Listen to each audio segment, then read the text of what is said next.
first of all, if you're a researcher, then you've got to have no go areas, because if you've got no go areas, you're not going to research all possibility. You're going to avoid areas that might put your belief system under challenge. So whether you've got a religious belief system, doesn't matter what it is, or a political belief system or a cultural belief system, it doesn't matter. If you are holding that rigidly and you will not question it, then or allow it to be questioned, then there's great areas that you won't go into.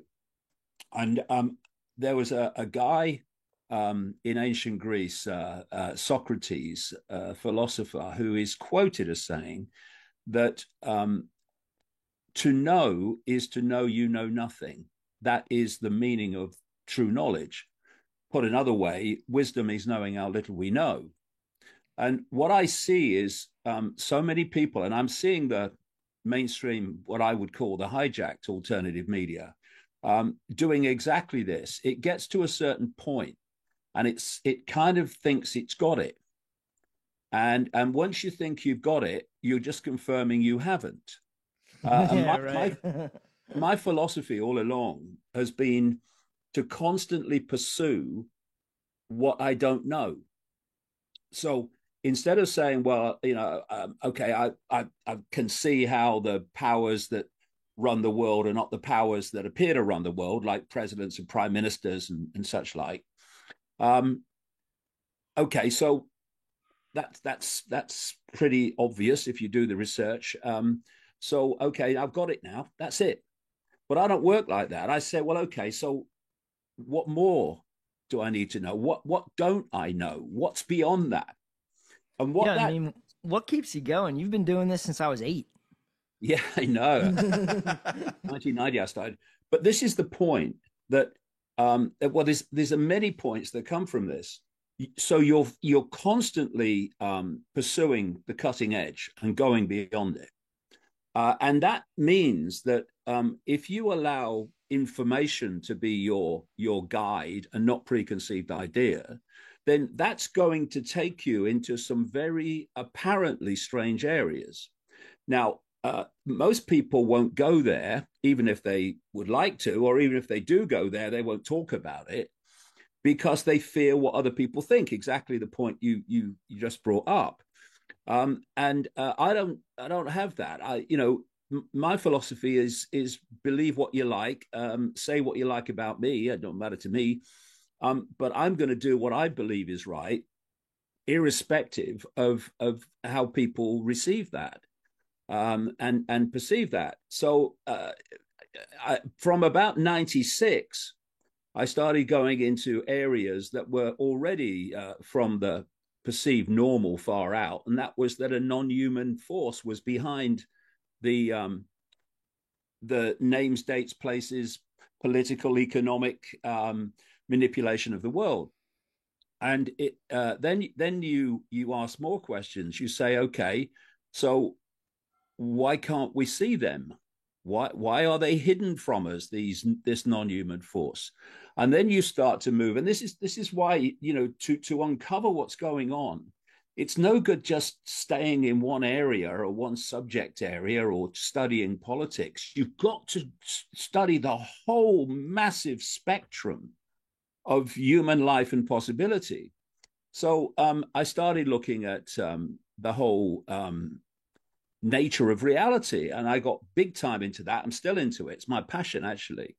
And you start to realize that this hidden force, which is, by the way, described by ancient cultures all over the world and religions, um, you talk to a Christian or a Muslim or whatever, and you'll say, well, what's this negative force that's manipulating human society, which you can't see? And they'll say, oh no, you can't see it. No, it's Satan or the devil or shaitan in Islamic terms. So why can't you see it? I mean, these are the questions that Yeah. I'm always asking. And then you start to realize, and this should be taught in the schools to children at the earliest time they could grasp it, it's that when we look through our eyes, we're only seeing a fraction of what there is to see in the space that we're looking at. We're only seeing a tiny, tiny band of frequency called visible light. And to put that into perspective, according to mainstream science, the electromagnetic spectrum, which is pretty much experienced human reality, is 0.005% of what exists in the universe in terms of energy in all its forms. And visible light is a tiny fraction of the 0.005%. So you start from that perspective that we are basically blind to what exists in the space that we're occupying because we can only see a tiny band of frequency within it. Now, immediately, that completely underpins the original idea of knowledge is knowing how little we know. Because how the hell are we supposed to know when that's the situation we're in? Yeah. And so then you start to see that outside of this band of frequency, visible light, visually, everything else of a different frequency is denied us. And what we are, one of the great ways that we're controlled is to impose a sense of normal. This is a serious big one. Because if you look at people saying, well, that's far out, that's not possible, why are you saying that? Because you're coming from your perspective of normal that you have been programmed to believe in through the education system and the media and all these sources of information. And therefore, it's not really far out. Actually, it explains so much about the world. But it seems far out to you because you're coming from this perspective of normal. And another great way that we're controlled is to impose our sense of the possible.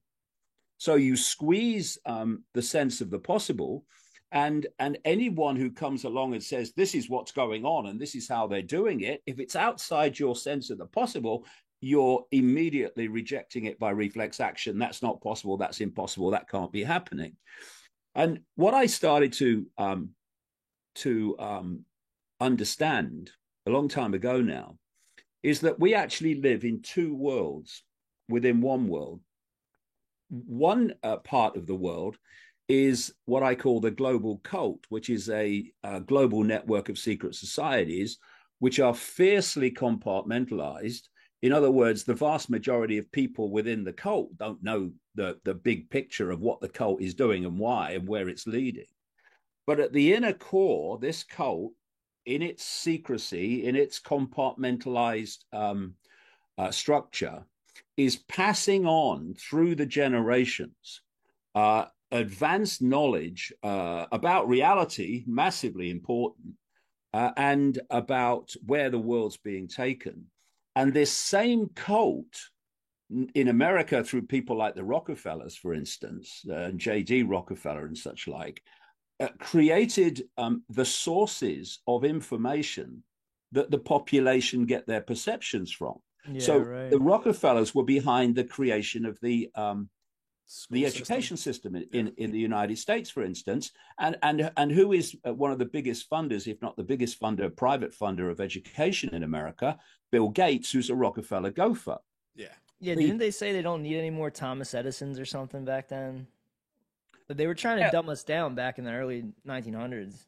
Well, yeah. Well, I mean, they were suppressing the knowledge, the scientific knowledge that people like Nikola Tesla had, and others were fronting up and taking his information, like Edison and such like. And what they've done, they've created two sources of information that are massively different in terms of how advanced they are. One's passed on through the cult, one's passed on through the sources of information that the population have access to.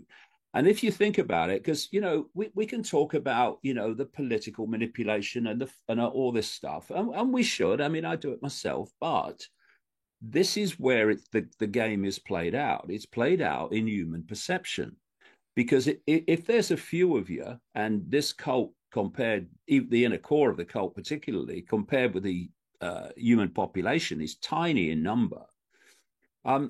If they're going to control billions, they have to control the perception of the billions. And they've been doing that by control of information as best they can through censorship. That's control of information, so that people come to perceptions that suit the cult agenda. And from our perceptions comes behavior. If you want people to behave a certain way, you get them to perceive a certain way, and so on.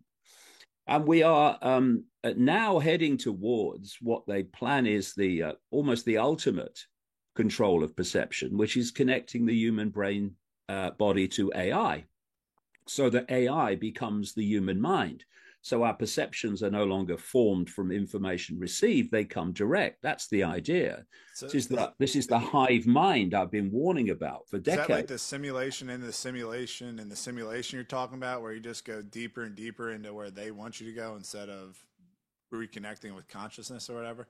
That's absolutely right. I mean, after this non-human force, and I started to then understand the nature of reality and why, you know, we can see virtually nothing, etc. What then happened just after the turn of the millennium is I started to realize that this is a simulated reality. It's like a digital construct, but it's not a construct in that sense.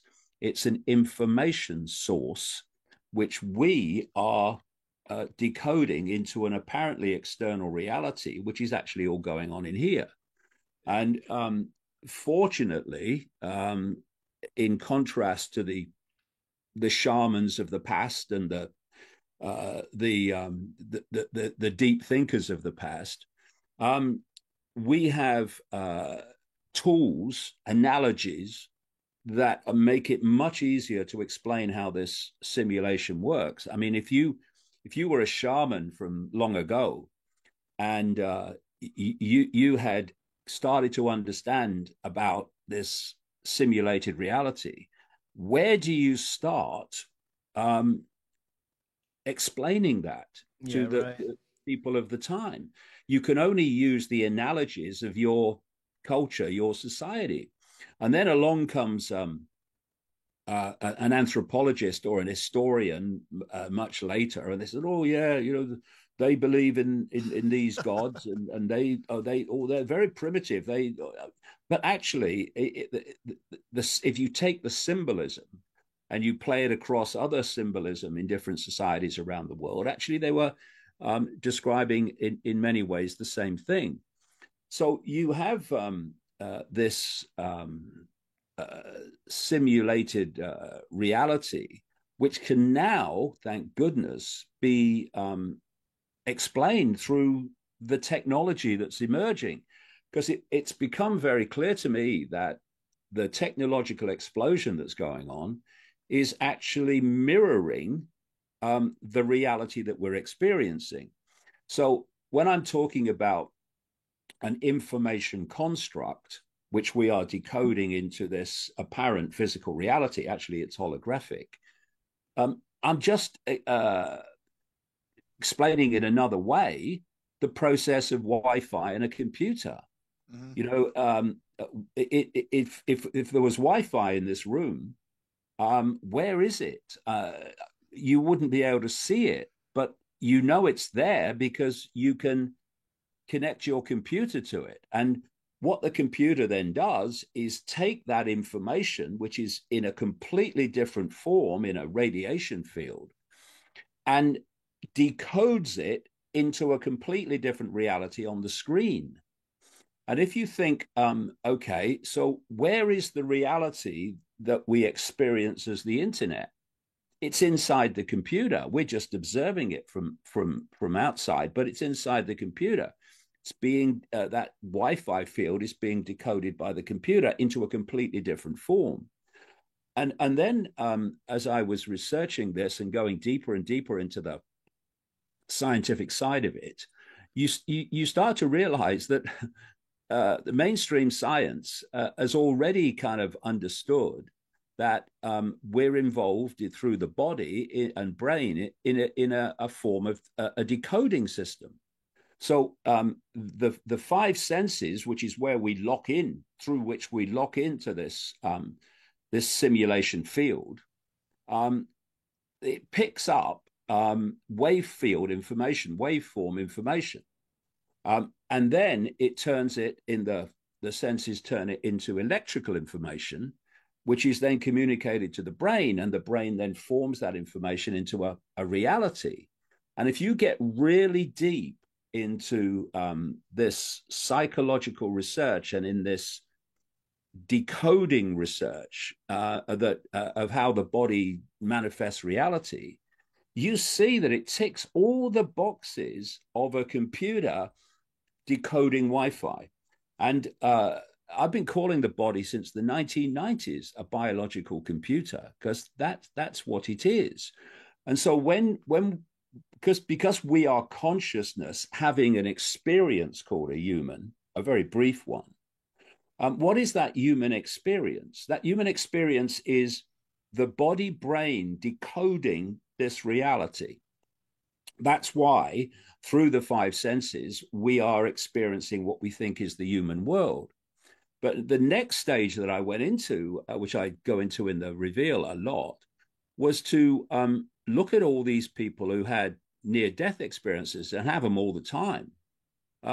When their body ceases to function, and then eventually it's revived, and their consciousness kind of locks back into the body, and you think, well, what's going on there?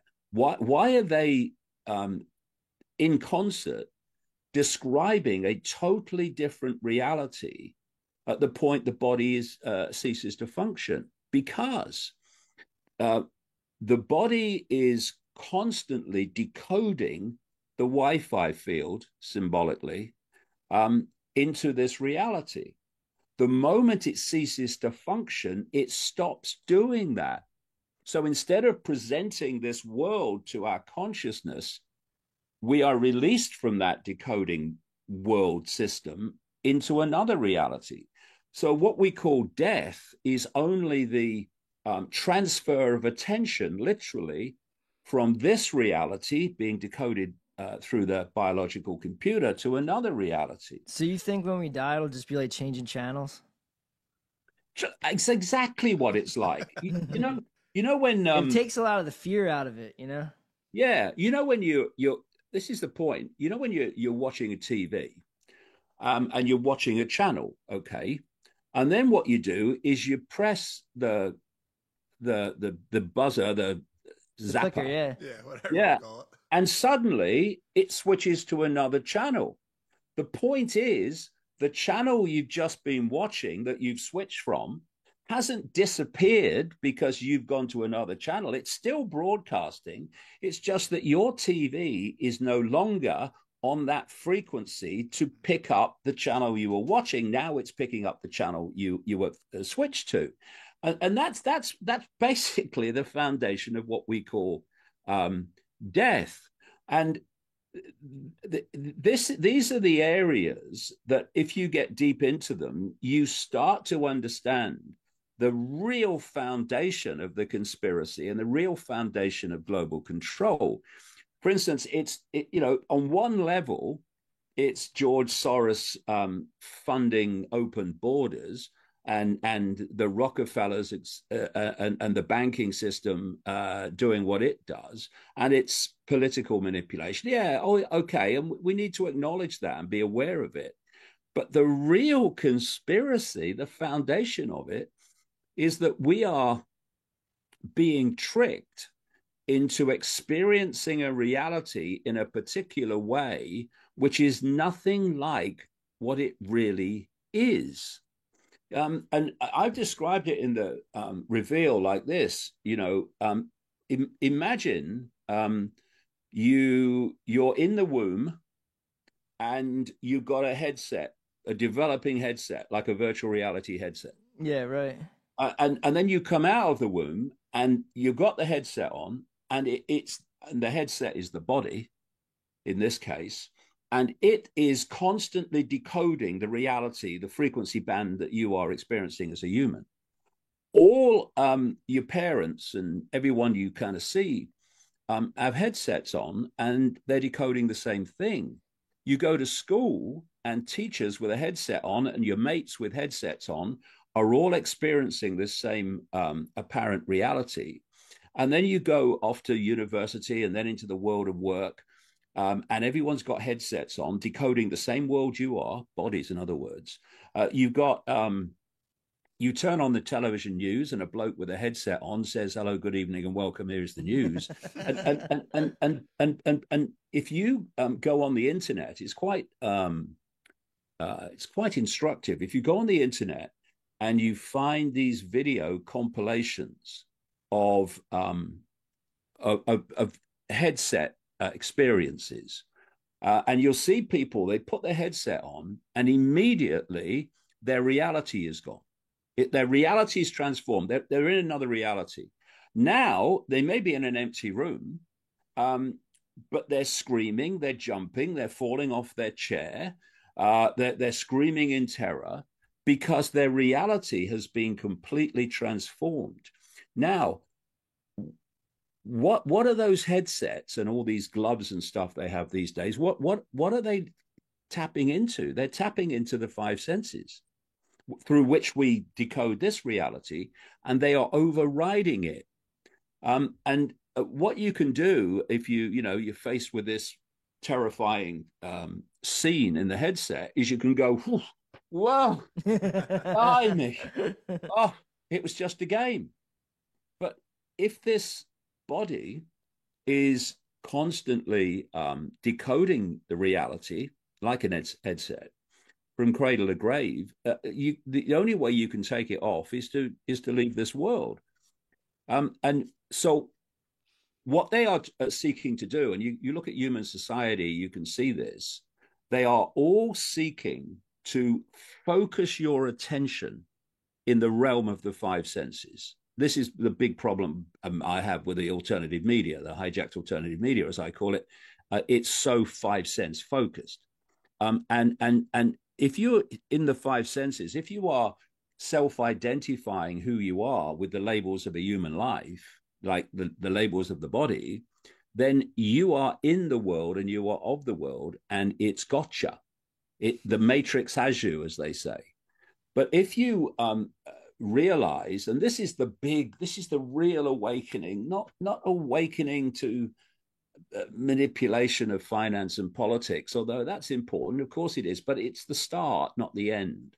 The big awakening is awakening to the nature of the true I, that we are actually consciousness, and as a result, we are ultimately infinite in nature, and we're not the myopia of the body, the myopia of the labels of a human life.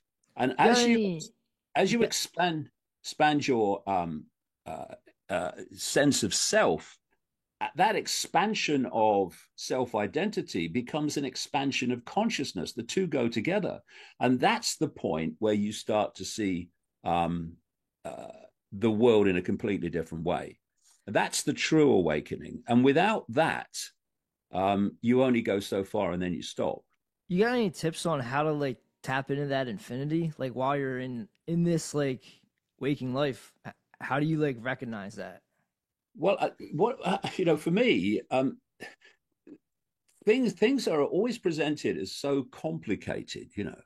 When I was on this journey in the 1990s, and I was meeting shamans and gurus and trying to work out what was going on. I looked at them, and I always dealt with these people one step back, because I don't get pulled into even the myopia of that reality. And you think, well, you're making it sound so bloody complex. You have to go on this fast or this quest, or you have to do this or do that, or have this food or that food. I'm not saying you shouldn't. This might be more healthy to do one thing than another. That's fine. but the transformation of conscious awareness, the transformation of self-identity, is simply an expanded perception of the I. Instead of self-identifying with the body and the names of the body and the labels. I mean, you know, you meet someone and they say, well, who are you? And you give them your name, you give them maybe your background, your birthplace, your job, and your religion, whatever. But they're just labels of a human life. They're not you, they're what you're experiencing. That's what you is experiencing. And if you can hold that self-identity, that you are experiencing these things, but you are the consciousness that are experiencing them, that pulls you out of the myopia. I know this because I've done it myself. I've gone through it myself, and I know loads of other people who've gone through it. And as a result, you start to see things that you couldn't see before. You can see the panorama of connections rather than the myopia of apparently random events. And, you know, and also the previous book that I wrote last year, which came out, which is a trilogy. The trilogy is The Trap, The Dream, and the Reveal. The dream was about the fact that this reality is an induced dream, and it's induced by the information we're decoding into this apparent human world. And long time ago, when I was a mainstream journalist, I would wake up in the morning and I would put the radio on to get the news. It would be a news show. And then often I would fall asleep for a while, which seemed a long time. It was only short, really. And I would have these vivid dreams day after day after day. And when I woke up, I realized the vivid dream related to the information that was coming out of the radio. Oh, yeah. It happens all the time. Yeah, exactly. Yeah. Because it's an induced dream. And that's what this simulation is. It's an induced dream. Well, now I kind of get that from you ever hear of sleep paralysis? Of sleep paralysis? Oh yeah, I've had it. So I get it all the fucking time and it's brutal, but I've noticed with sleep paralysis, and then also I've smoked DMT before. When I have sleep paralysis, a very low frequency starts buzzing in my head. And the same thing when I went and did DMT, a very high frequency buzz in my head, and the juxtaposition of what you see at a high frequency and what you see at a low frequency is like real weird, because it's like you're tuning into like their existence or whatever you want to call them. Exactly. And you know what you know Robert Monroe was talking about when he very much popularized out of body experiences, when you your consciousness projects out of body without you actually having to die. And of course, the CIA got involved in that with the gateway process, as they called it. And so many people in this gateway process kind of CIA operation saw reptilian entities in their projected reality, what people call the astral reality, the one that interpenetrates this one, that they gave a name to them. They called them the alligators. Mm-hmm. And Robert Monroe described how he was told in one of these projections in another dimension that humanity, and when I heard this, it was kind of not a revelation, it was a confirmation, because I'd met people and had experiences and had lots of research in different areas long before that, where I understood that actually there are entities operating outside of human sight, visible light, that are actually feeding off low vibrational human energy. You can think of the Matrix movies where the machines were feeding off the babies, then they were feeding off the energy that they were giving off. And I started to research this too, and realized that science had long understood that every time we think or feel emotion, we are giving off a frequency, and that frequency relates to the type of thought and the type of emotion. So joy, love, and all these emotions that we'd like to bring into the world, all these experiences we like in the world, they are high frequency, and your fear and anxiety and depression and hatred and conflict are all low frequency emotions and mental states. And you start to realize that this non-human force operating just at the periphery of human awareness is feeding off the low vibrational states of emotion and thought. So when Robert Monroe talked about what he learned in his astral projections, that this force, this non-human force, was feeding off human energy, and he called it loosh. He gave the name loosh. They're feeding off this loosh, and so now you can start to see, as you put the dots together, why this simulation has been created. It's to hijack human perception of reality, which it does, and then to manipulate experience within the simulation that generates this low vibrational loosh, this low vibrational mental and emotional energy, which means that they don't want joy in the world. Oh, they want to create nightmares. They don't want love in the world. They want you to be in a low vibrational state. So the more war there is, the more deprivation, the more hunger, the more conflict of all kinds, the better, because they're all loosh creators. A world war is like a loosh banquet. Yeah.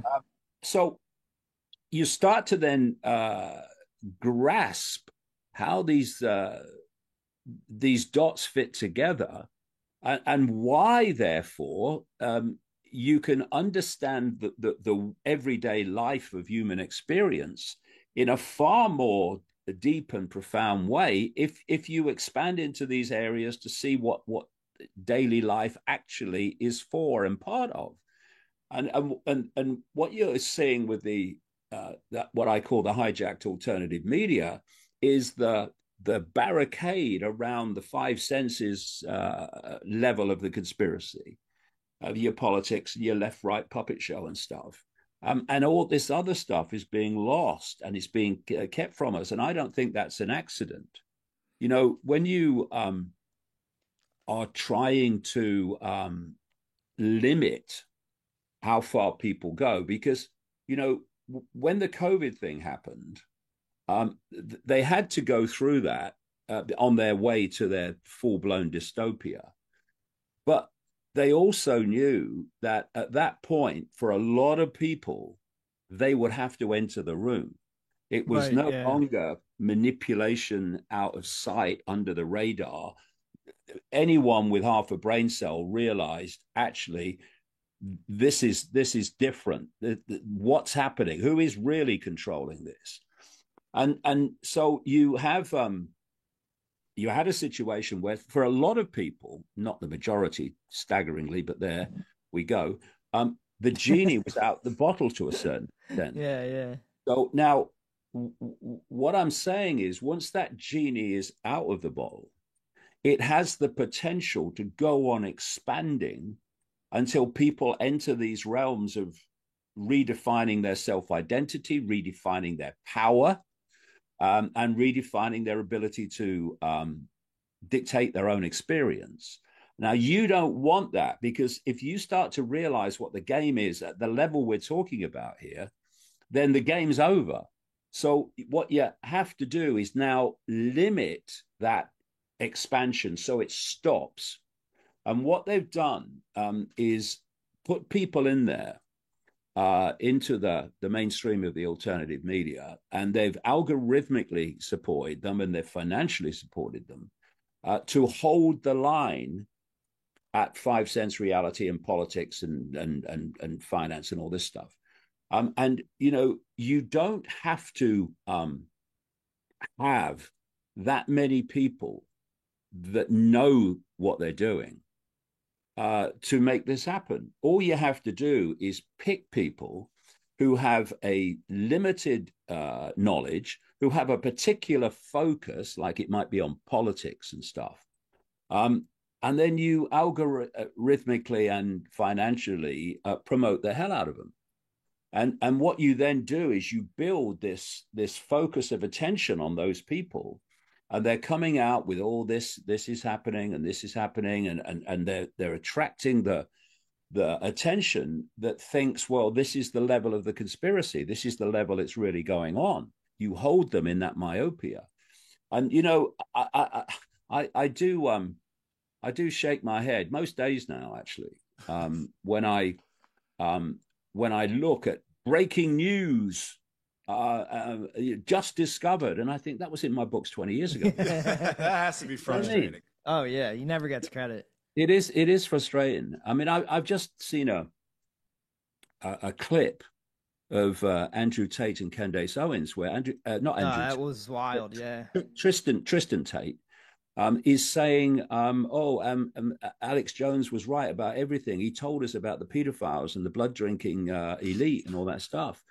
And I'm thinking, I just thought now she read the trigger. Alex Jones, I don't know, 24 years ago, something like that, described me in a TV documentary as a turd in a punch bowl. Yeah. Fuck. That was in the John Ronson thing, yeah. Yeah, because I was saying there was a blood drinking elite and a pedophile elite. And he said that was asinine that I said that. Alex wasn't on the level yet. Yeah, and suddenly you go on the internet and you're seeing someone saying Alex Jones told us all about this. Well, actually, he didn't. And this is an interesting point, which is interesting to me, is that you look at when I was demonetized by YouTube in 2018, and I was thrown off it in April 2020. My channel was deleted, and without BitChute, that had actually the guy at BitChute had downloaded all my videos without us knowing. Then so much of that material would have been lost. Yeah. They just did it. They just deleted it. Now, I had a look just out of interest yesterday, and all these major players, most of them anyway, 90% of them, in this, who get the focus of attention in the alternative media, they're still on YouTube. Mm-hmm. Well, the craziest thing for me is my buddy, it's his brother Matt.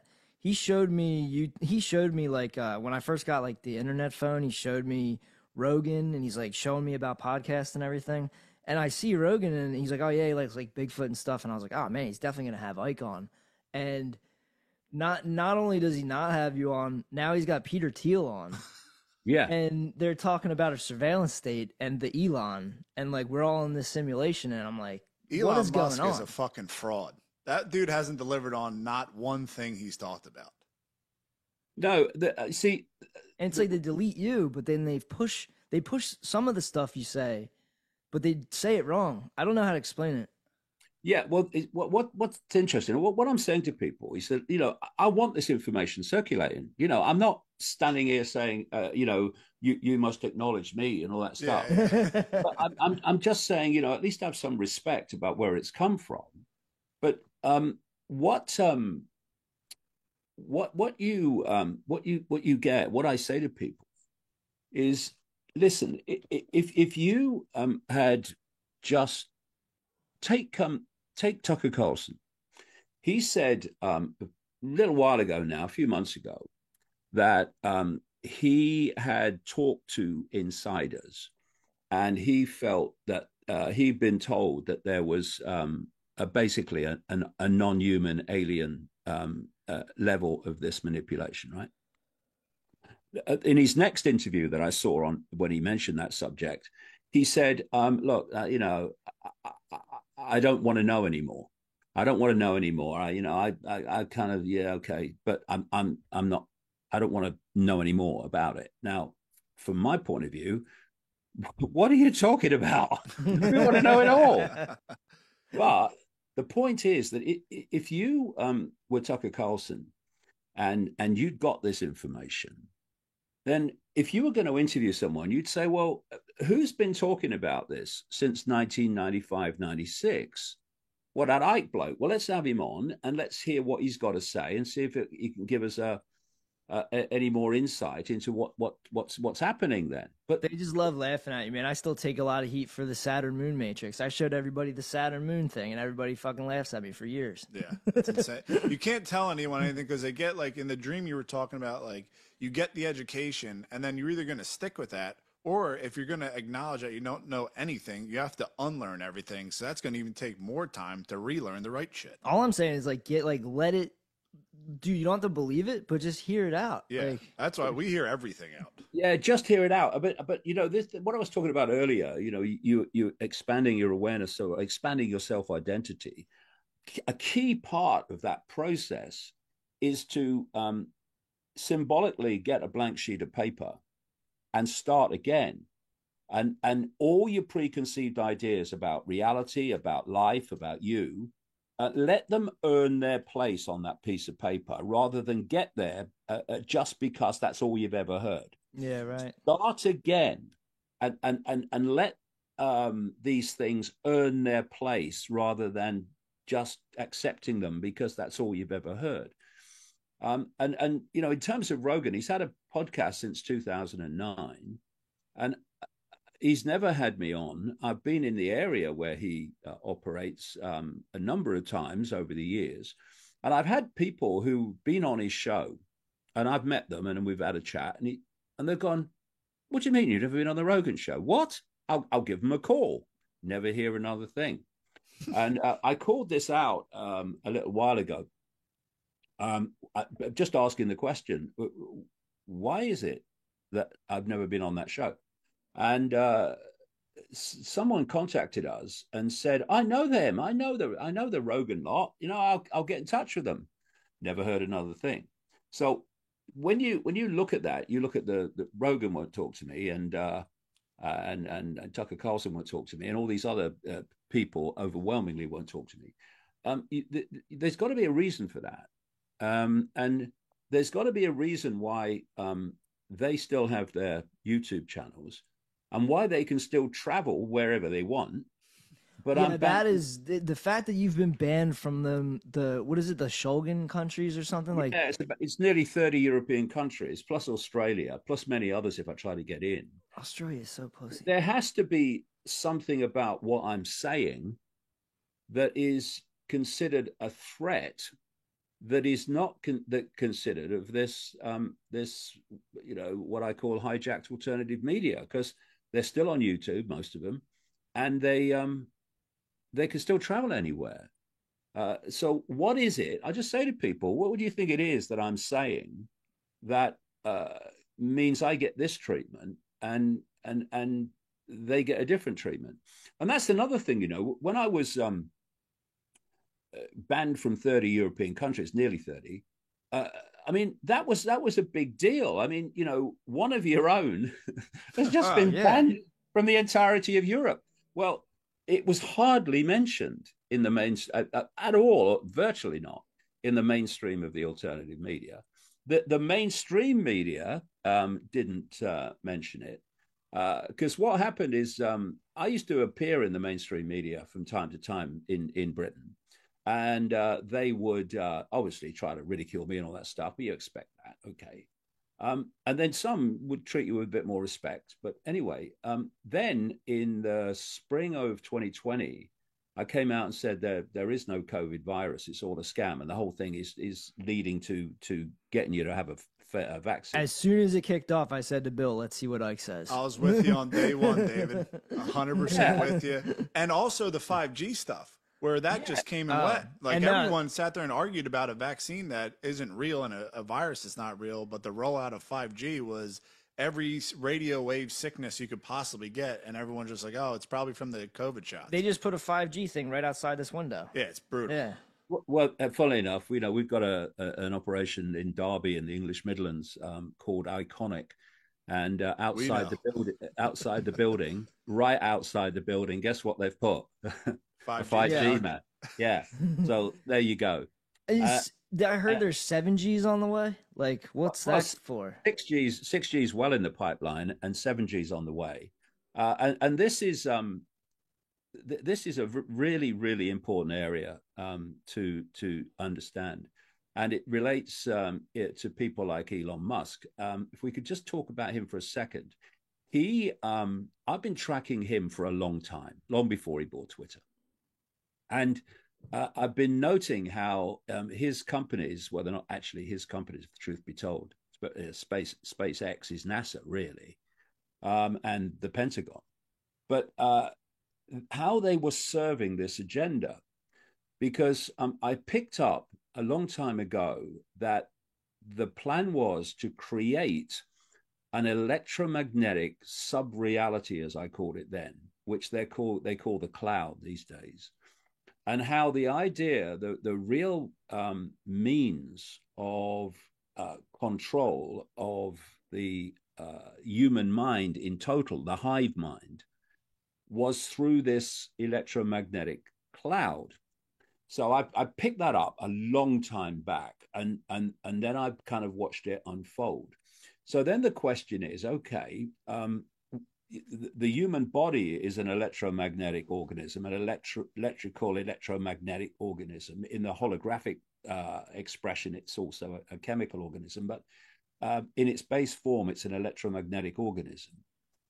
And so you could possibly have that connection between the electromagnetic cloud and the electromagnetic field of the body, and that absolutely is credible, yes.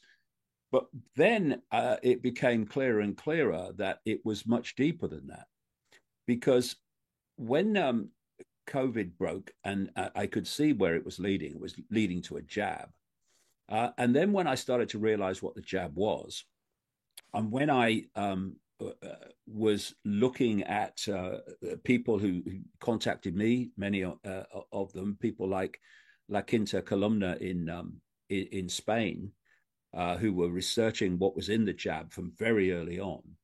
And they're just about to come out with a book, I understand, they tell me, which is basically confirming that what I said in the spring of 2020 about COVID is actually true. And not only that for reasons they'll explain, that they've also established that this non-human force is actually real.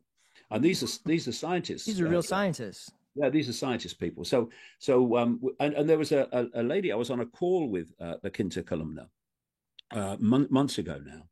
And there was a lady with them called Stuckenberger, and she has worked for the World Health Organization. She's worked for the EU, and she's worked at the UN, and she's a scientist. And I saw a video of her the other day. I mean, she was openly talking on this chat, which was recorded, about the fact that there is a non-human element to this. And she was on a video I saw the other day where she's talking about her contacts at CERN.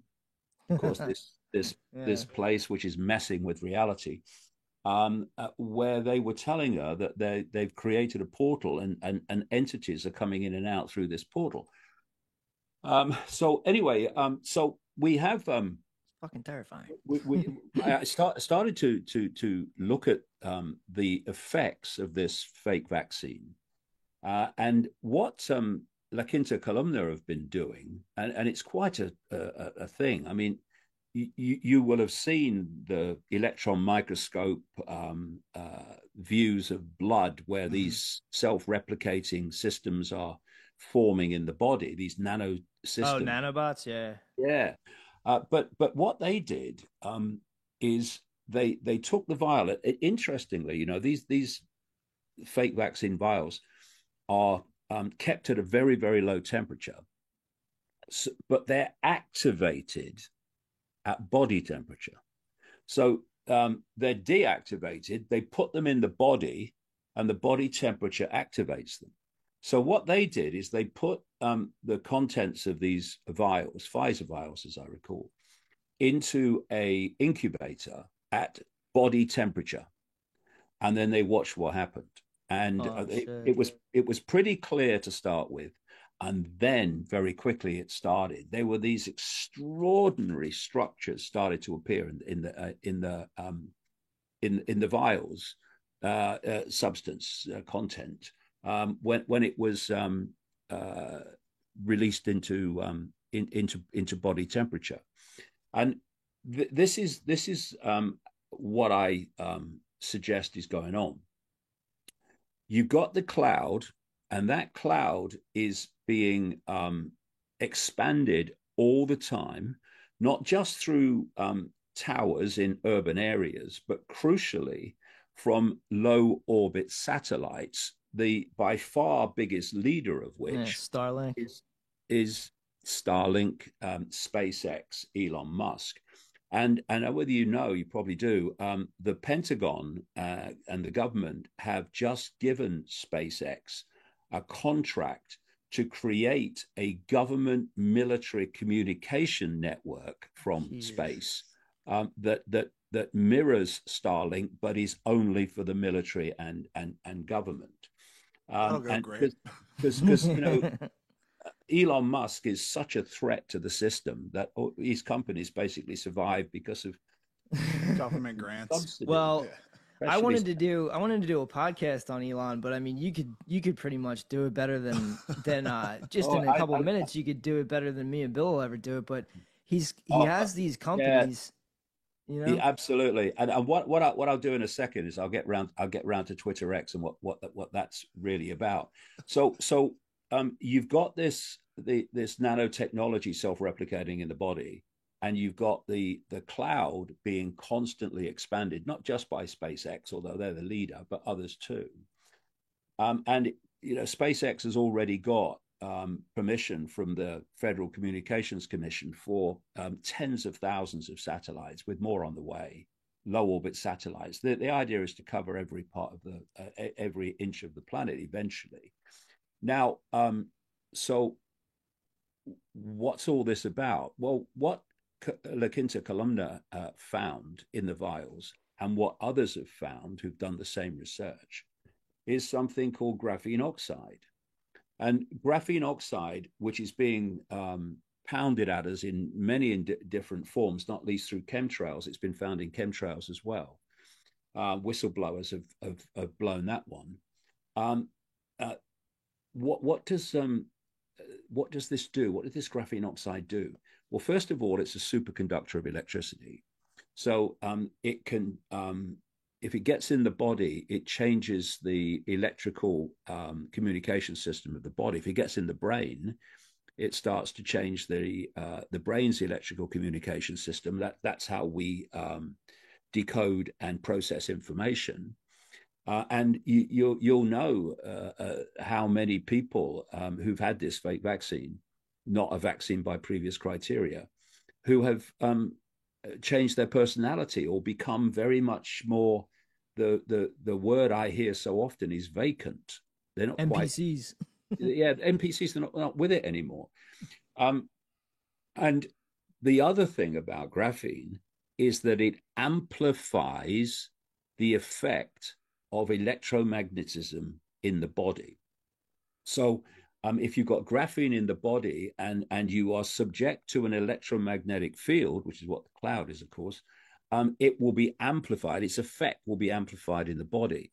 And it's my feeling, and I've been saying this for years now, that this is the hive mind.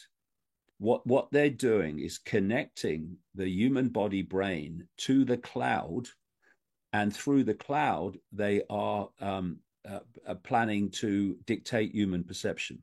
So they're going to blanket the Earth in satellites and then project a new reality. Yeah, if you look at because they are telling us if you know where to look, and with a guy called Ray Kurzweil, this so-called futurist at Google, you don't have to look very hard because he has said, I've quoted him in the books a number of times, that by 2030 they'll be connecting the human brain to artificial intelligence, and in his words, once that connection is made, artificial intelligence will do more and more of human thinking until human thinking as we know it is basically negligible. This is the hive mind. So up to this point, they have been controlling your perception by controlling the information you receive and emphasizing the information you receive in education, media, etc. The idea is they move to a point where you'll get your perceptions direct.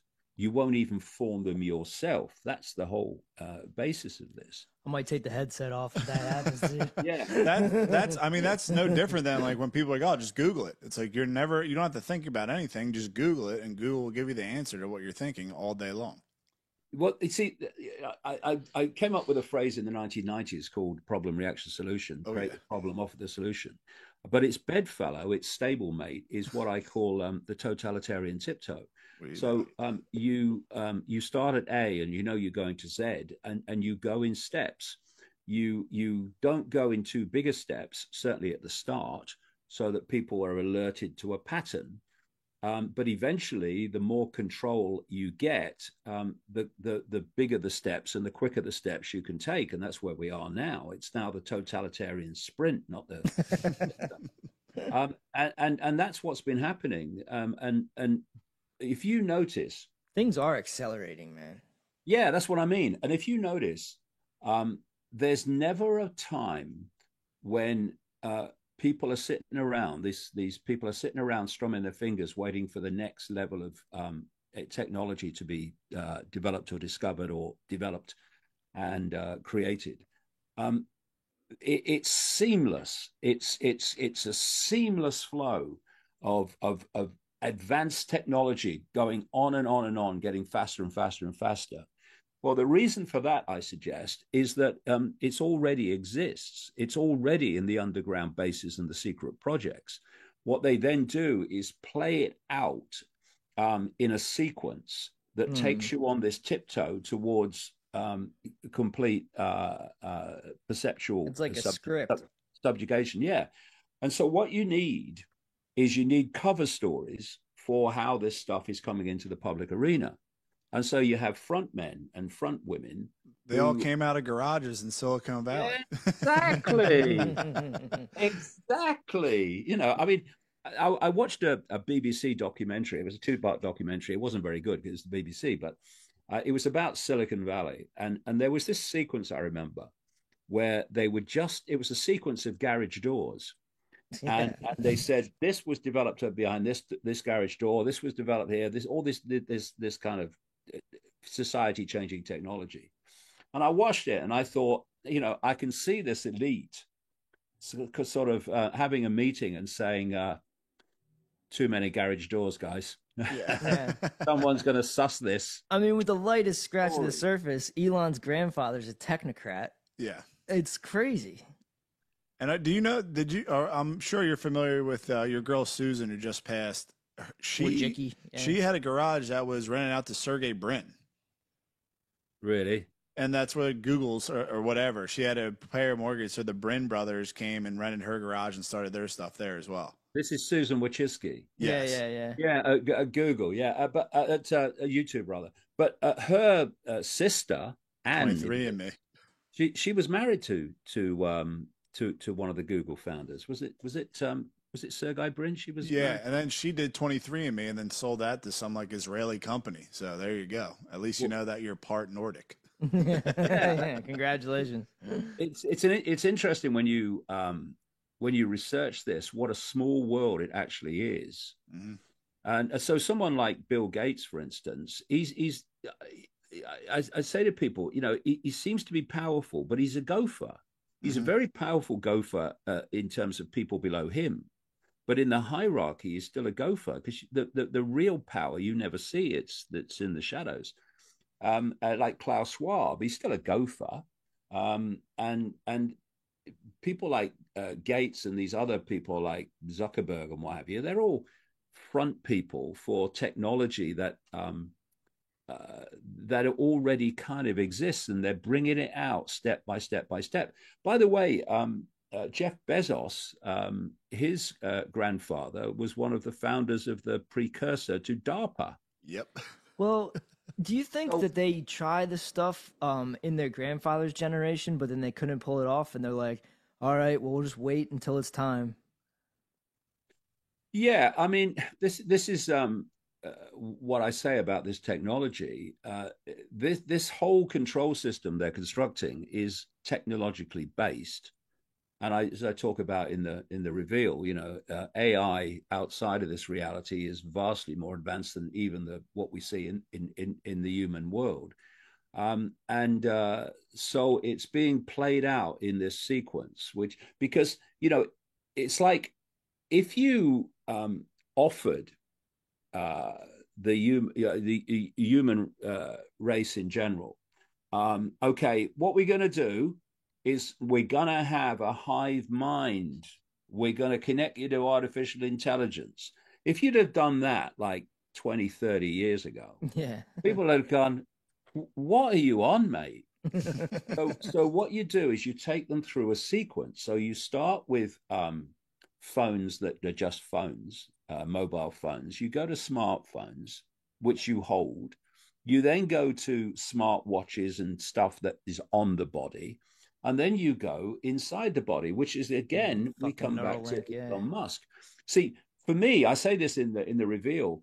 For me, Elon Musk, in many areas, is not actually at the cutting edge of technology in his companies.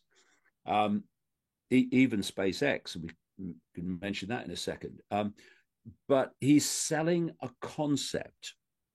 So Neuralink is selling the concept of connecting the human mind to the human brain to artificial intelligence. It's a concept. What I write about in the reveal is how you've got two approaches that have the same outcome, but they are targeting different people. So you have the hard sell of AI connected to the human brain and mind through your Gateses and your Kurzweils and your Klaus Schwabs. And then you have the soft sell. You have to go the soft sell because there is a significant number of people who don't want this stuff. So what you Yeah. have to do is pull them in, and this is brings us to Twitter X. Um, First of all, you say to people, so before Elon, uh, Twitter was banning everybody and censoring everybody. Oh yeah, yeah. You ever seen the Twitter files? Oh yeah. And so you say, so the deep state was doing that, right? Oh yeah. Okay. So the deep state had what it wanted then, because it wants to control information. It wants to control what you see and hear. So deep state had hit the jackpot then at Twitter. Well, yeah, I suppose so. So why did they sell it to him then? Why did they sell it to a so-called free speech absolutist? Why would they do that? Can I ask you a question? Yeah. Do you remember I was on a train, they did a Alex had you on and they had some guy pretend he was Elon Musk or it was Elon Musk. Do you remember Yeah, this? I do. Of course, what's his name? Alex kept feeding me. Oh no, no, no! It really is Elon Musk. So I'm sitting there thinking, is it or isn't it? I mean, you know, I got That a was bit. frustrating to listen to. it was frustrating for me because I'm saying, is it or isn't it, or are we just playing bloody games here? So I actually don't think that was an accident that happened. But because I mean, it was kind of interesting. One of the things that I said in that interview with Alex Jones is, you know, why is it that these people who bought the COVID hoax are suddenly coming in and being the go-to people over COVID? You Oh know, yeah, like Brett Weinstein. Brett Weinstein, Eric Weinstein pisses. The name just pisses me off. I hate that guy. yeah, but actually, his brother Eric Weinstein, who's on Rogan regularly, is a business associate of Peter Thiel, of course. Oh yes. And so what happened is that I said, you know, this guy during COVID, you can see the clip on the internet, is describing to an interviewer how he wore a red bandana around his neck all the time during COVID when he was at home, so he could pull it over his face when anyone he went to answer the door. And then he put these glasses on, and he said, whenever I went out, I put these glasses on to protect my eyes from the virus getting in my eyes. That's a scientist, dude.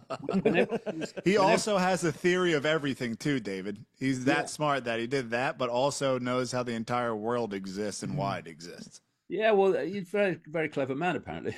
So anyway, he said when he came home from being out, he would throw all his clothes in the washing immediately. And there never has been a virus. It was quite hilarious, really. But the point being that, okay, you fall for it. That's all right. I mean, you fall for it. All right. That's what you do. Fell for Q.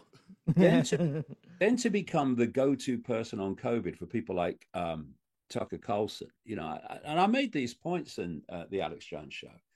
And of course, Brett Weinstein's a big supporter of Elon Musk.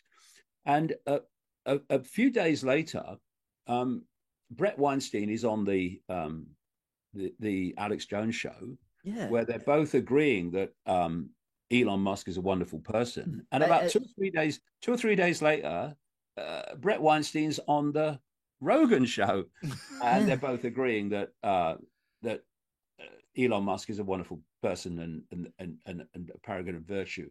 And it was like, what a reaction to one guy in England saying this guy's not what he seems to be.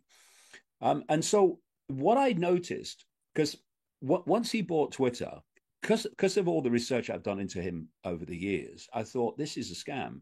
Now, what form does this scam take? Let's have a look at it. And what I saw was people who, in the so-called alternative media, who were questioning him and looking at his companies. There was a Dutch activist called Eva Vlandingenbroek who did a speech which was on the internet in 2022, in which she said that Elon Musk is not our friend. He's pushing us towards transhumanism. And then he bought Twitter, and it all changed. Eva Vlandingenbroek became a doe-eyed, Elon kind of a person. And the alternative media, that mainstream of it, stopped calling him out and started eulogizing him. And I'm thinking, what's changed? Well, the only thing that's changed is he's bought Twitter. But you see, there's what they're doing with Twitter X is that they are bringing people into one place, which means that they can then start to identify people very easily. But what they're doing is they're basically taking it's like a steam whistle. They're just taking the steam out of it a bit. So if you absolutely ban everyone completely, then you're going to get a bigger reaction than if they've got a place to let steam off. So that it has that. But there's another thing, and that's the way they are doing the censorship.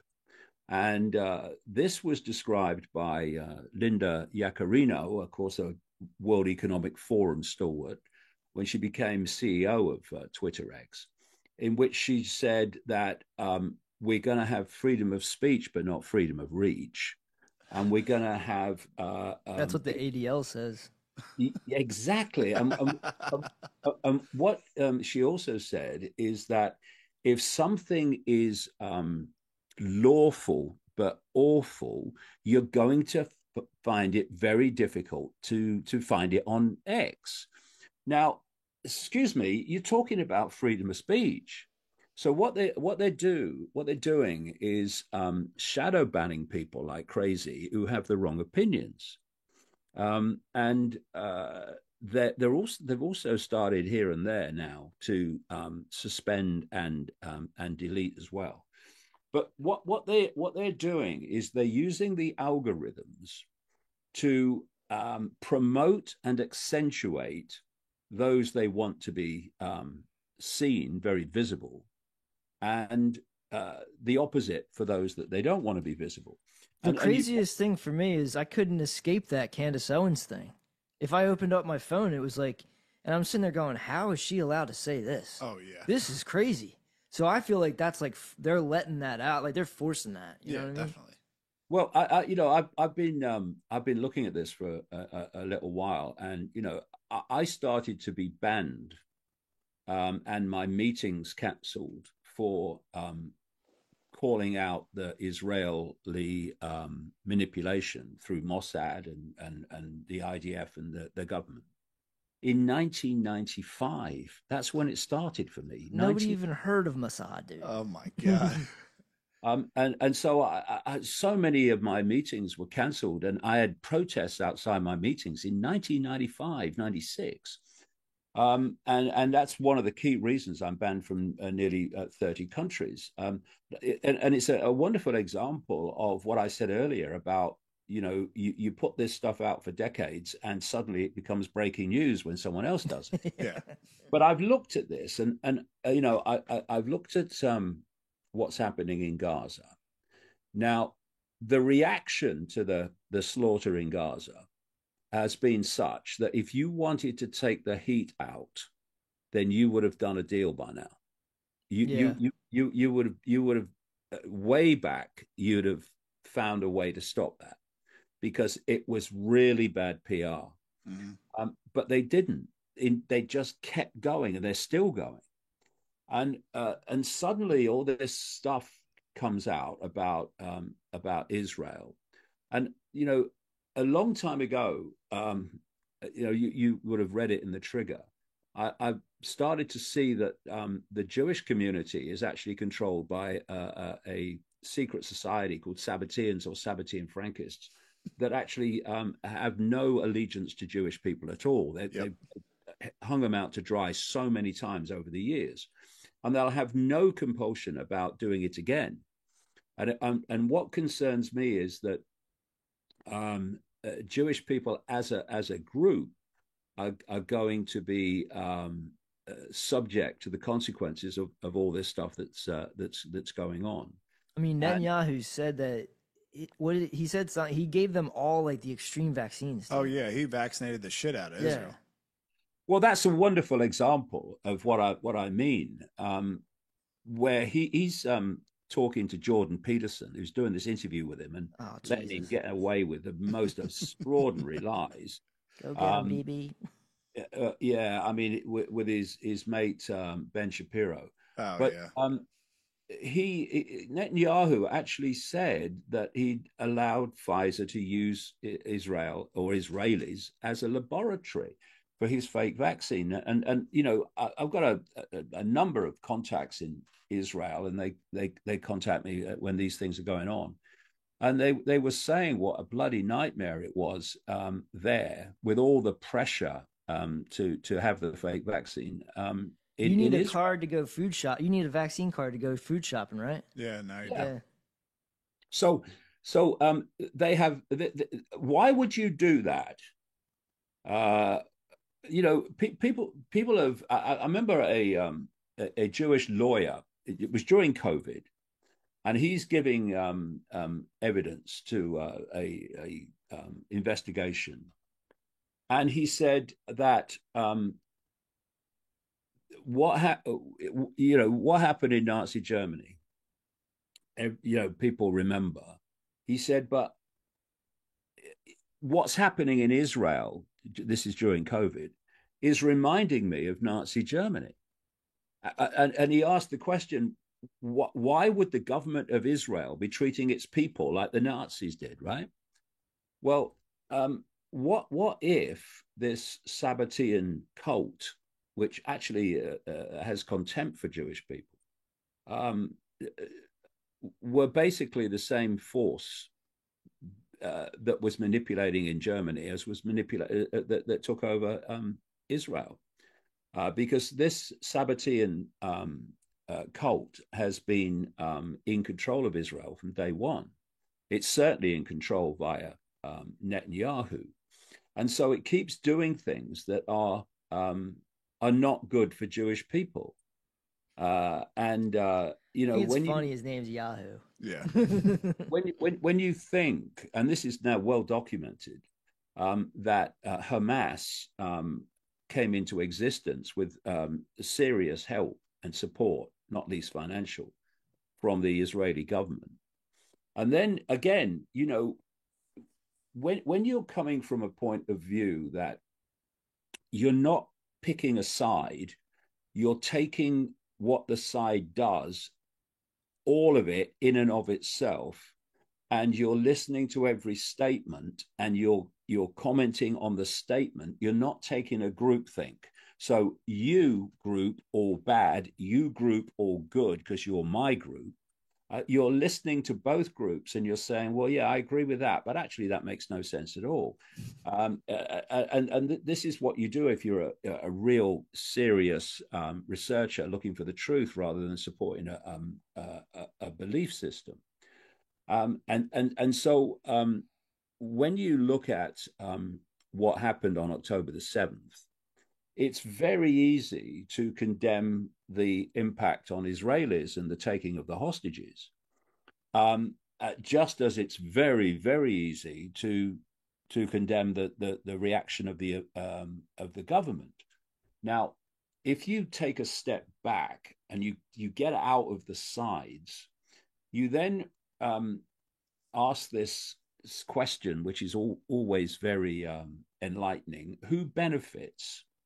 Who benefited from those Hamas operatives getting through the fence, the most defended fence in the world, but probably usually at multiple places to attack Israelis? Well, if you want problem reaction solution to clear out Gaza, because that's your intent, you need an excuse to do it. And Hamas getting through that fence in multiple places gave them the excuse, and we've seen what's happened since. Now, there's a few things that come from that. If you're a Hamas leader and a Hamas operative, you bloody well know what the consequences are going to be of you doing that, because you've experienced it before. Oh, yeah. I've noticed over the years how when there's sort of peace talks are making any kind of progress or appear to, suddenly pop gun rockets start, by comparison with what the Israelis they used to do this with the IRA. Yeah. They start firing out of Gaza into Israel.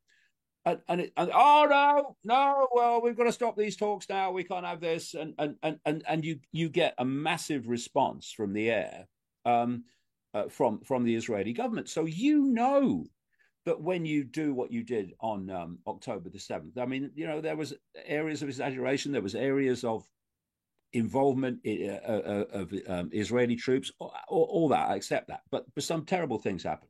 You know that if you do that, you're going to get an absolute response. And interestingly, a lot of these Hamas leaders are in Qatar, and I've been waiting for the Israeli government to condemn Qatar. They never come. Yeah. Oh, we lost them. No, not yet. Stay on. So you're not taking a side, and so you're not saying Hamas good and Israeli government bad, or vice versa, which allows you to see the shades of grey. And as a result of what they did, when you think that at the time it happened, there were former IDF troops that were going on the internet and saying, when I was with the Israeli Defense Forces guarding that fence, if a cockroach went near the fence, we would know about it. Yeah, yeah. And yet somehow they multiply not only breached the fence, but there was no response for a long time. Again, you come back to this relationship, this dynamic. If you are a cult operating, a satanic cult operating within the Jewish community, where the Jewish community think you're one of them when you're not, then you don't give a damn about what happens to Israelis. I mean, Well, you know, that's how they make stuff like the Hannibal Directive. yeah, exactly that. Exactly that. So immediately when you stop taking sides, you go into the shades of gray where the truth invariably lies. And it's very clear that the Hamas attack was allowed to happen. It was planned to happen. The Israelis who suffered the result and the hostages are just fodder. They're just collateral damage for this cult. It's a loosh farm. Justified what they always wanted to do, which was basically clear out Gaza. And it's a win-win for, like, Israel got what they want, and those Hamas boys that are in Qatar are getting all this money from Iran that probably comes from us anyway. So it's like all the same team just paying each other for letting shit go on, and a little loosh going on too. See, that's the point again. You know, you're absolutely right. When you see the totality and the real big picture, I would say the biggest picture, we've got work to do on that, but the big picture that we can start to see now, you can see that there is a 5 cents manipulation reason, which is what they want, just to clear out and take control of Gaza, because Gaza is an important piece of land to them for historical reasons. And you can also see that it's generating loosh on a monumental scale, because the loosh is not only coming from the emotions of the people under those bombs. The loosh is coming from the hatred of those in Israel that are doing it.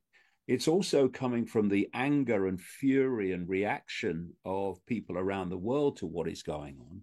It's a massive loosh creation operation when something like that happens. I'm not gonna give them any more, dude. I swear to God, next time I feel bad, like, no, not today. You get none. It's all hope over here. Yeah, this is an interesting area too. How do we get pulled into believing in the dream and the dream being real? We get caught in the drama of the dream. Like, you know, if you have a dream and it's you are emotionally connected to the dream, then what happens in the dream can affect you emotionally and mentally. You can wake up and say, "Oh my God, I've had a nightmare," or whatever. But if you have these things called lucid dreams, you can observe the dream because you know you're in a dream. So you're not emotionally and mentally impacted by the dream because you're an observer of the dream. You know it's a dream. And this process of realization of what this reality is, and this expansion of your awareness so that you can understand and access more and more awareness of reality, self, all of it, you start to withdraw from the drama. And the more you withdraw from the drama, the more you become an observer. It doesn't mean you don't do what you believe to be right to change what you want to change, but what it means is you're much more aware and clever and perceptive of what you need to do, because you can see the connections that you couldn't see before. And this whole thing about observing the dream rather than getting pulled into it is very, very important to not producing this loosh, if you like, because you know, if you think of all the emotional reactions and responses and mental responses we have all the time, and people get wound up. It's like people with a headset on. You know, oh my God, it's a monster coming, all this stuff. Um, you are constantly getting pulled into it. But how often, after you've had this big emotional response to this drama, oh, you'll never guess what's happened now, within minutes or hours, it's no longer, well, Yeah. no, it don't really matter, does it? You know, and it's like when you look back at your life and you see all the things that wound you up, that pulled you in the drama and really affected you emotionally, whatever. And then you look from the perspective of today and you think, well, it didn't really matter, did it? Really? I mean, some things do, but most of them, it's like, well, it don't really matter. And the trick is, as you withdraw from the dream and become the observer of events rather than getting pulled in, it's like sitting in the seat in the theater in the audience rather than being a player on the stage. You can start to see what matters and what doesn't in the moment it's happening rather than with hindsight. Because, you know, my experience of this is that, you know, the vast majority of things that produce loosh don't actually matter pretty soon after they happen. But you've produced the loosh by then. You've been pulled into Gave it up. been pulled into the dream. You know, the dream's got you. The matrix has got you, as they say. When if you can observe it, it won't. You know, it's like It's like zooming out on your life. In the Matrix movies, the people in the Matrix were caught in the Matrix. That was reality to them. But those who were coming into the Matrix and out of the Matrix, they knew it was a Matrix. They knew it was a fake reality. They knew it was all a construct. And so they had a much wider understanding of what they were doing and what was happening than the populations of the Matrix that thought it was real. And that really does describe our plight, really. Most people, for understandable reasons, are in the dream and of the dream. And if you can be in the dream but not of the dream, you're an observer of the dream, you can see it for what it is. It's a completely different way of living your life. That's it really cool. is. And that just out of curiosity, when you had like your big like out of body experience that you talk about a lot, is there anything like I know it was like forever ago, but is there anything that really has stuck with you like since that happened, or like any vision or anything like that from going through that, like becoming consciousness or whatever? Well, um, the next stage of um, pushing on into more and more knowledge and understanding, because you know there's always more to know, was I went through this process, and this was basically the motivation for this what I call reality trilogy: the trap, the dream, and now the reveal. Um, and it was I could see that reincarnation was real because there is enormous evidence. I mean, in the reveal, I feature this guy called Ian Stevenson who found all these kids, very young kids who could remember past lives, and he checked them out. And in terms of the detail they were talking about, often in places that where they weren't living, and found that enormous numbers of them were accurate, very very detailed accuracy. And about that time I'd kind of, okay, reincarnation is real. What I'd not bought was the reincarnation is about consciousness constantly returning into the human world to learn lessons. I hadn't bought that at all.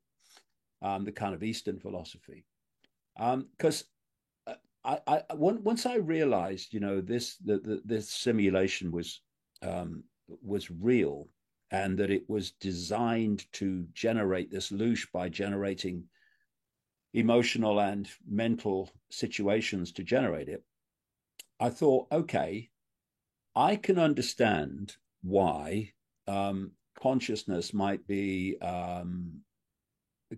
enticed, manipulated into this reality once. But, you know, I'm sure you're the same. I've traveled extensively over the years. I can't do it so much now, but I have traveled extensively.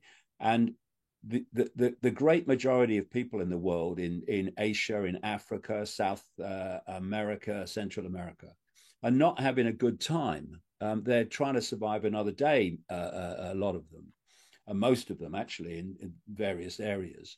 And I thought, you know, when you leave the body, when the biological computer ceases to function, um, your reaction would surely be, I ain't bloody going back there. That's a shithole, that. But it was clear to me that they did.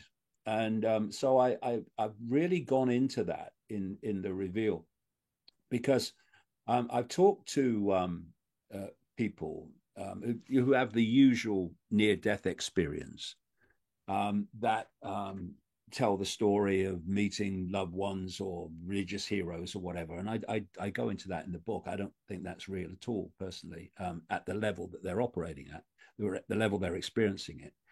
But I also talk to people who can remember coming into the body. There are some that can remember that. Their memory holds. Usually, it starts to go past life memories about the age of 7. Ian Stevenson found that, but with some, it can go into adulthood. And I read the accounts, and I watched the accounts, and I talked to people who say they have this memory, and you know, some still explained it away, or we come in to learn lessons and all that stuff. I'm just been killed by a serial killer. I've learned my lesson. You know, what's that about? You know what I mean? I'm just sending me back to Gaza. I've just been, yeah, yeah, exactly. You're in Gaza. Oh yeah, what lessons are they learning? You know, but it's all crazy. But it's like you're trying to explain something positively that doesn't have to be explained positively, because it's a trap.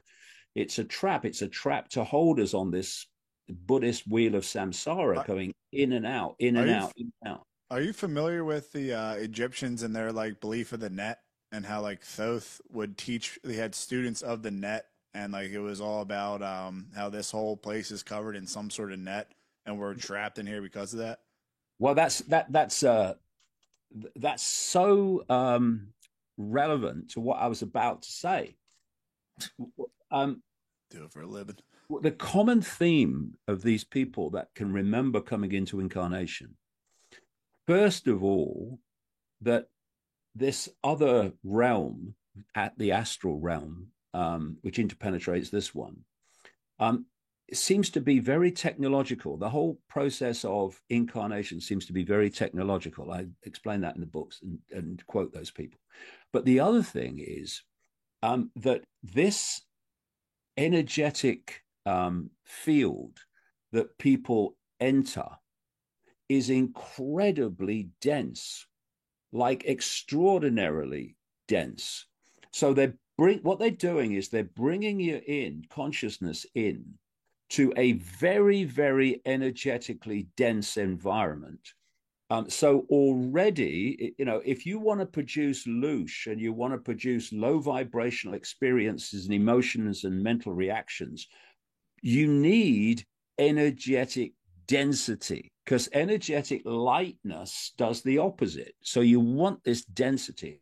And this has been described very clearly by people who don't know each other. Yeah, there's this density. And there's one lady who I feature in the book, in one of the chapters, who talked about coming in through like a net, like an electromagnetic, electrical net web. And once you enter it, you go into this real extreme density, and what a lot of these people have talked about, again, their own experience, not having a chat with anyone else, is that, see, I looked at this and I thought, okay, you come into this realm and into this world, into this band of frequency, and some people remember their past lives. Most people don't. Why? And then when I've read and watched these accounts, endless numbers of them, of near-death experiences when they've left the body, they say, I felt this love. I'd never experienced it before. And you look at it and you go, but you believe in reincarnation, right? Oh, yeah. So why haven't you experienced it loads of times before? and then the penny drops. When you enter this density, this electromagnetic field, the vast majority of people, they have their mind wiped.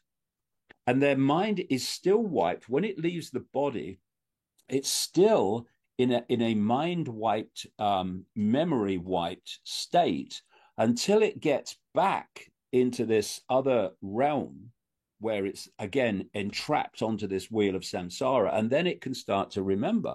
But they've got to get you back in the trap before you can remember. So it is fascinating to see these, if you like, modern day experiences being told, and then, as you say, you look at these ancient themes, and they're the same. They're telling memory. Basically the same story, but they would have to tell the same story because it's the same construct.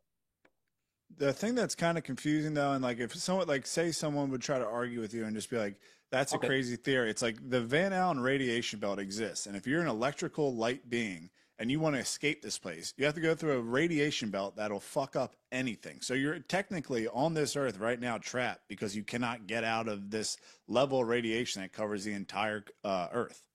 Yeah. So it's kind of like, maybe, it's right there. Yeah. But, for me, this astral realm, which is the astral realm is what people call the spirit world, the afterlife world, but it's not the infinite world. It's another level, I say anyway, from what my research, it's another level of the simulation. Because, if you only had the human level of the simulation, well, you're going to run out of loosh, because people are going to leave it and go, well, sod that, I ain't going back there. You have to entrap them by. And what's interesting is how the other realm, the astral realm, is a different frequency. It's a much lighter frequency, and so it's about comparison. So when you've been in the density of the human realm, and then you leave the body, you go into a much less dense energetic environment, and at that point it feels like bloody heaven, because it's so different, so you perceive it to be heaven. It's been set up like that you believe that this is the spirit world. And from the spirit world, you come back into the human world to learn lessons. This is like this whole thing about karma, which is, in the way that it's explained, for me, is nonsensical. Of course, when you do something, there is a consequence for that. Okay, but that's if you, for instance, leave the body and you've done something you say that you don't really think you should have done. Mind you, in this density, why wouldn't you? And then you go into this so-called spirit world. If you can acknowledge that actually what you did wasn't the best, the way to behave, wasn't the thing to do, you gather that awareness, that awareness of that's not the way to do it. You don't need to come back into here to experience it being done to you or whatever in this karma thing. But if you believe that's necessary, you're going to come back, and you're going to keep coming back and keep coming back and keep coming back. And this trap, this wheel of samsara of the Buddhists, is actually a wheel of entrapment. But for reasons I talk about in the books, you can break this cycle.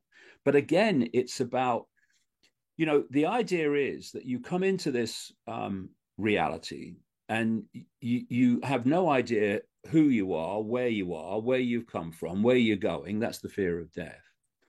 And it's to hold that. And then you leave the body, and again, you are bewildered because you can't remember, even though you've been here many times, where you are, certainly in that initial period. And so you're completely bewildered. You don't know what you're doing. You don't know where you are and what's going on. But and this is why I've written the books, if during a human life, a human experience, you can understand the game and you can understand the trap and how it works, then when you leave the body, you can get out of here. I wonder how many times I've done it. Yeah. Now, when I'm going to the Monroe Institute, and if, say, I get my left and right brain linked up, and I come across one of these alligator people, as Monroe called it, how do I fuck that dude up? Because I'm not trying to make a deal with that guy. I want nothing to do with him. Yeah. Well, the thing is that, one of the things I've been trying to get across over the years is that these entities, that which is behind this construct, they don't have any power.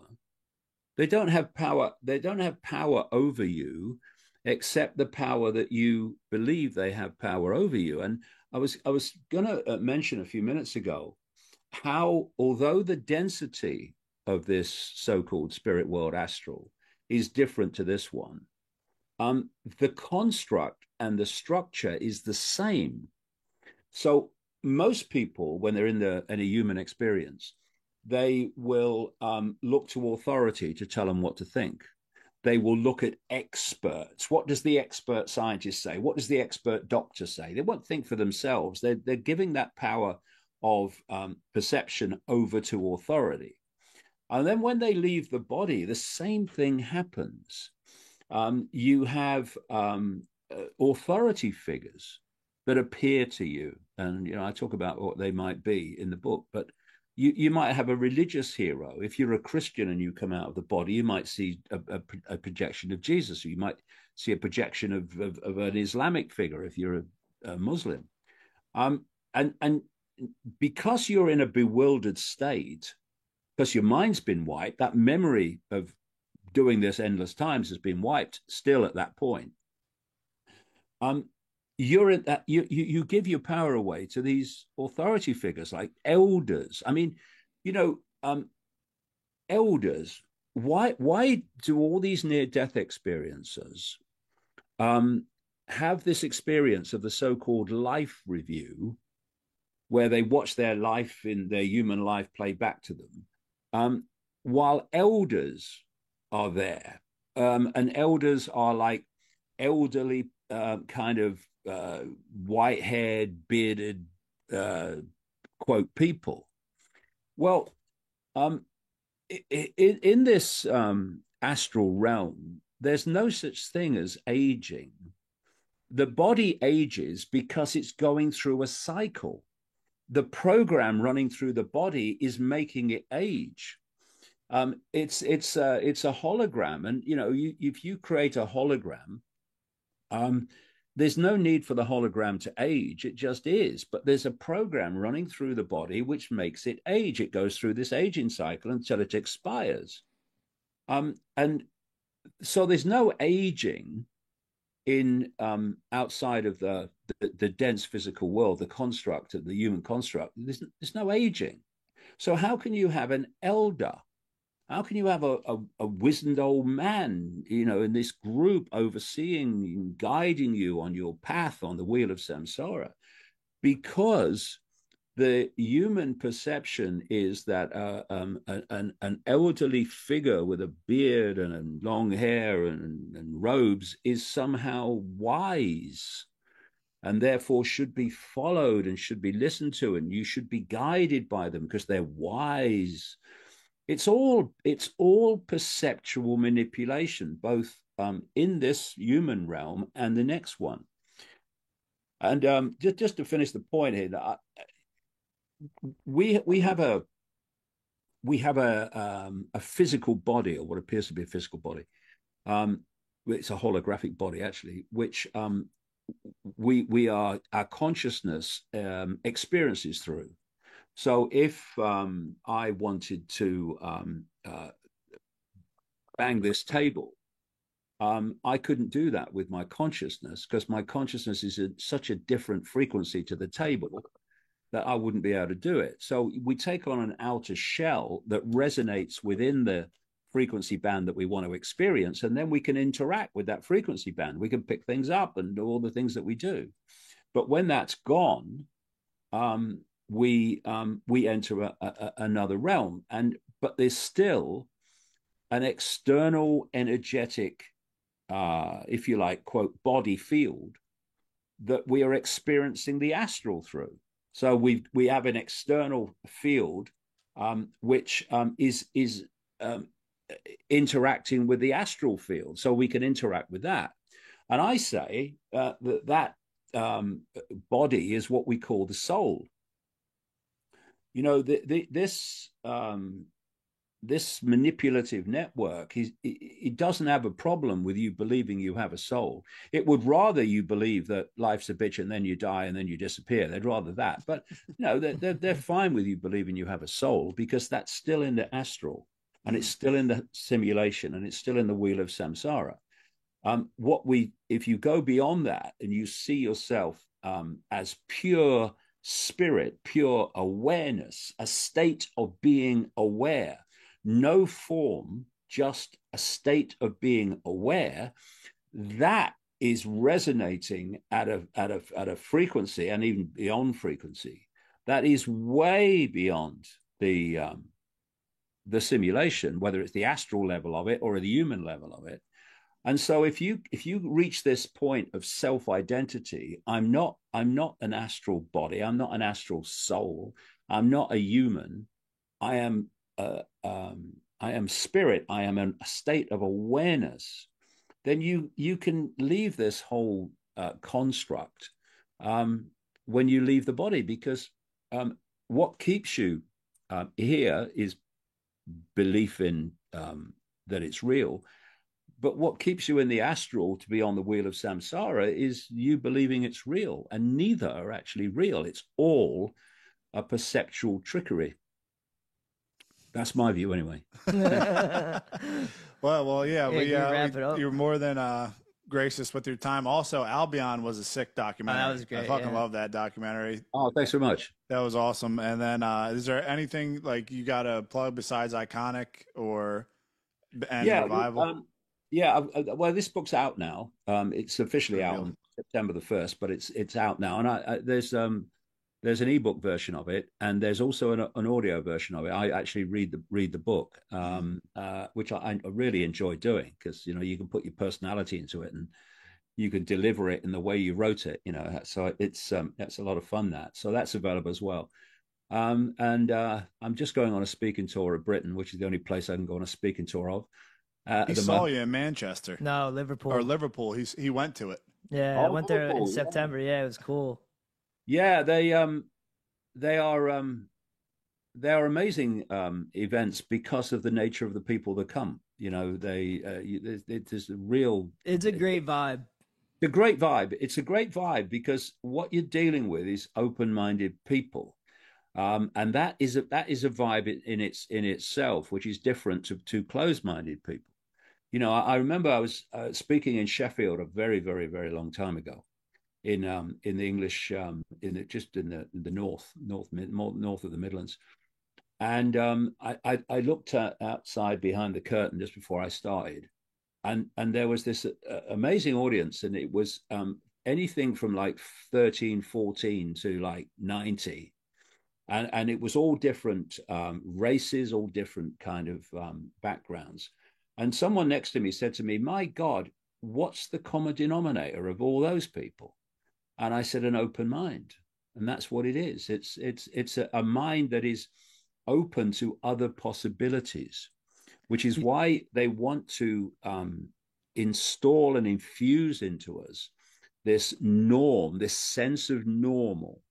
Because once they've got that and it solidifies, then you're not going to open your mind because you think you well, it's not normal if I do, and if I start to go into these areas, that's not normal.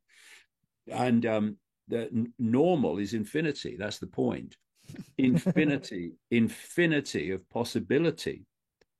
Anything is possible within the infinity of possibility, which is what we live in ultimately. But what the construct and its manipulators want to do is to isolate us in a tiny fraction of that infinite possibility, which we believe is the way things are. This is what normal is. But of course, what they're doing constantly, and they're doing it all the time, is they're subtly moving the normal, the sense of the normal. They're moving it along towards what we've been talking about. They're moving this normal, and if you do it slowly enough, that people won't realize that their normal is moving. Especially, this is a point. I was born in 1952, and so I see that the normal today is not the normal of the 1950s. Oh, it must be crazy to watch. Yeah, it is crazy. But if you're born into this normal in the last few years or whatever, or the last 10 years or whatever, or a bit more, this is the way things are. You know, the smartphone generation, that's normal to them. They don't know anything else. They've not got a radar to compare what was with what is, because what is all they know. And so they're moving this, and this is the reason why they want to get rid of older people as fast as they can, and why the target of their perceptual manipulation is young people. It's children and young people, because that's how they can move it faster. Yeah, they're the ones that are born into this world, which is becoming what they ultimately want it to be.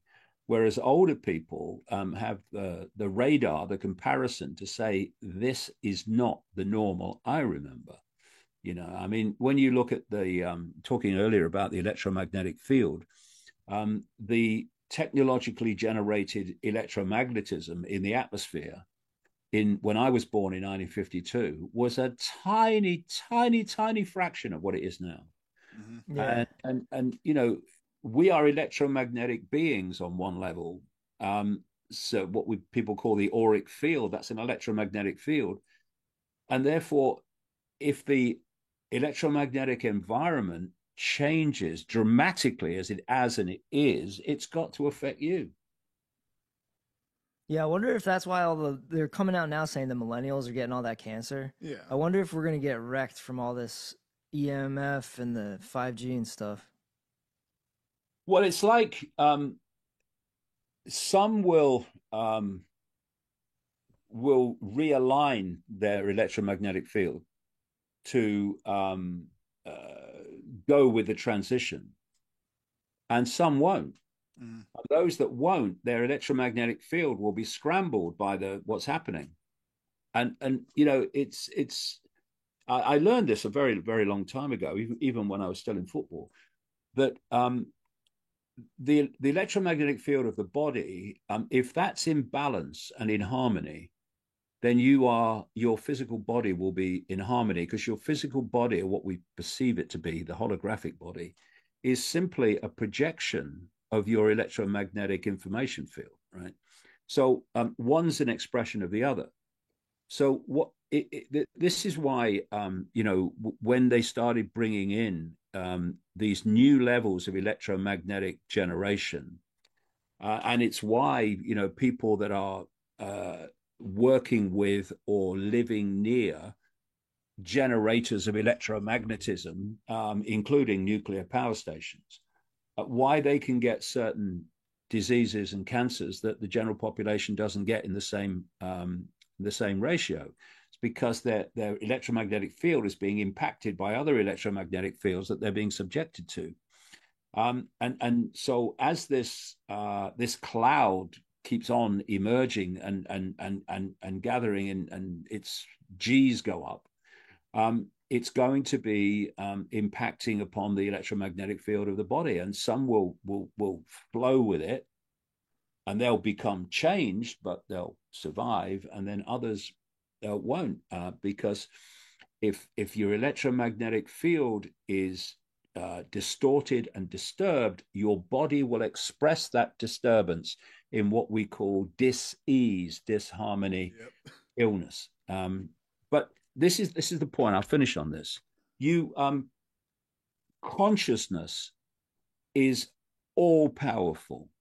This is why they are working to stop us being conscious and stop us expressing consciousness to the power that we could. So consciousness can overwhelm anything.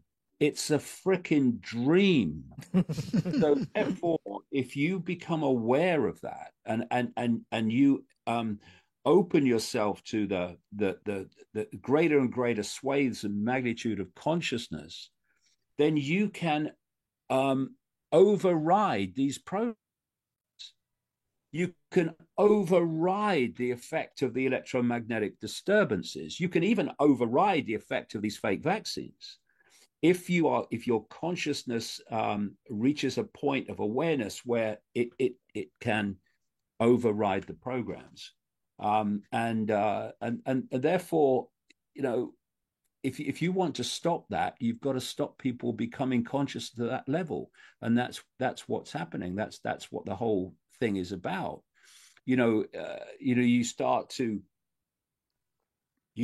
I would kind of visualize it like this. You're in the body, and your consciousness is in the body, but there's like a freeway going up into infinity and out into the greater infinite reality.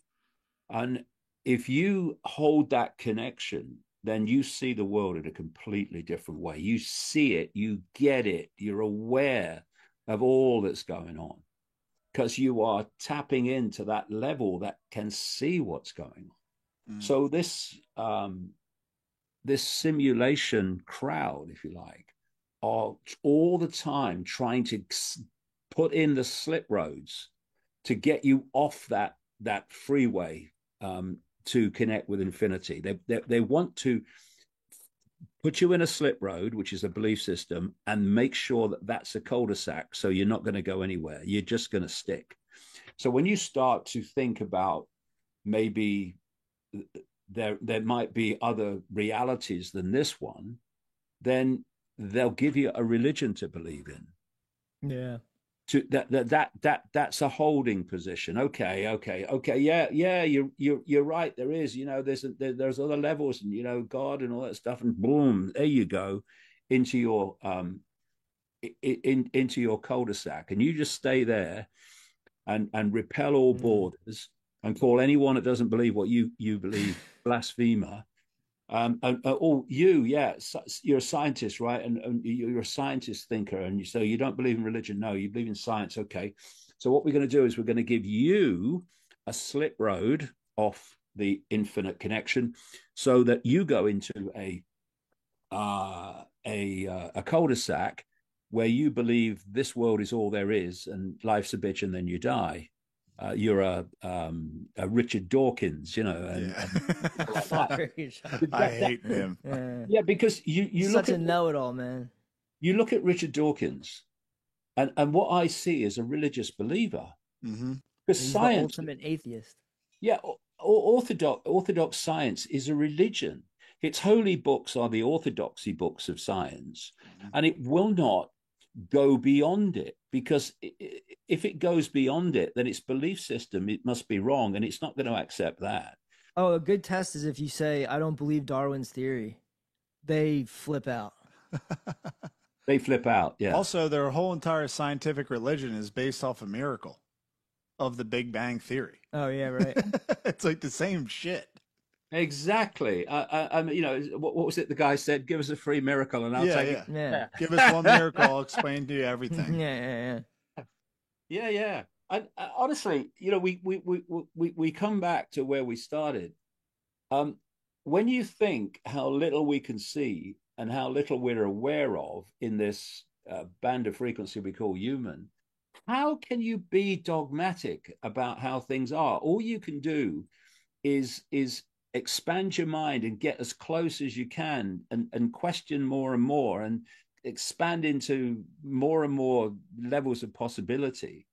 But in the end, we're still in an environment where we're incredibly limited in terms of the human world and human perception of actually grasping the extraordinary magnitude of what we're part of. And that suits the manipulators perfectly because it's a cul-de-sac. We don't care what you believe as long as you believe it rigidly and don't question it. It's supposed to be a nutter. He's got some squirrely ones. Alex Jones is way more reliable than David Icke. People have called you a loony. It's been written. I've been researching this stuff for 20 years. How can you research? I've been to more than 40 countries doing it. Which is funny, really, because why would they ban someone who is not with it, doesn't know what they're talking about? From nearly 30 European countries in the Schengen border group, why would they ban him from Australia? Why would he be banned from the mainstream media and even banned from a swathe of the alternative media? Why would that be? I'm crazy, right? Why would that be? The Reveal, out on September the 1st.